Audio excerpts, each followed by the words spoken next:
Yo, magandang araw mga kap, kamusta kayong lahat?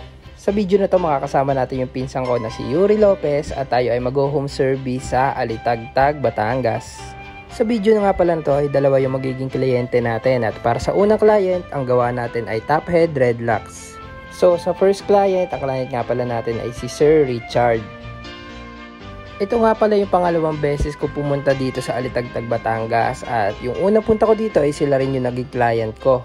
Si Sir Richard ay pinsan ng client natin dito sa Alitagtag na si Sir Lester na kanabatan naman natin ng cord size dreadlocks. Nung session namin ni Sir Lester, doon ko siya nakilala at sabi ni Sir Richard ay soon magpapakabit din siya sa akin ng dreadlocks. Ang gusto talaga ni Sir Richard ay mahahabang dreadlocks, so inoffer ko sa kanya yung authentic African locks natin.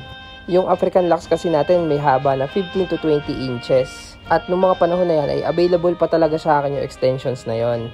Ang kaso lang, since available nga yun, so ino-offer ko din siya sa mga clients na nag-i-inquire na mahahabang extension sa akin. Tapos nangyari nga ay may client nga tayo na nag-down payment, yun nga yung client natin sa Santo Tomas at yun, siya yung nakakuha ng extension natin na mahaba.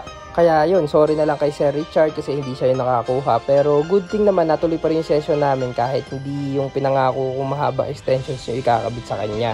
Isa din nga pala ito sina Sir Richard sa mga solid clients natin dito sa shop. Mararamdaman mo talagang feel at home ka at hindi ka mahihiya kapag nandun ka sa bahay nila. Solid sila dito mag-asikaso, solid sila magpamerienda, yung mga hinakain nilang pagkain sa amin, feel namin talagang alaga kami. Kahit yung pinsan ko si Yuri, kinatanong ako kung kailan ba ako babalik dito at yun ang hindi ko alam kasi quality dreads nga yung nakakabit natin sa kanya, so medyo matatagal lang talaga bago pa sila magpa-repair.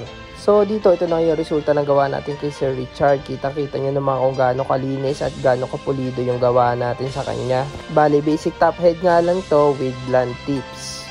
So tapos na tayo sa unang client, dito naman tayo sa second client natin sa video na to at ang gagawin naman natin ay si Sir Lester. Si Sir Lester nga ay yung isa sa mga clients natin sa cord size dreadlocks. Tapos nangyari naman na pupunta nga rin ako dito at magpapagawa yung pinsan niya, so sumabay na rin siya.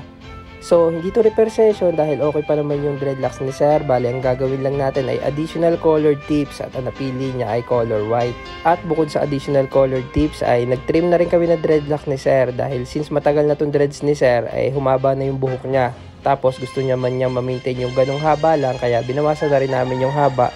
At ilang sandali pa, ito na yung resulta ng gawa natin sa kanya, additional white colored tips. At dito na rin nga pala matatapos tong vlog na to. Maraming salamat sa dalawang kliyente natin, si Sir Richard at si Sir Lester.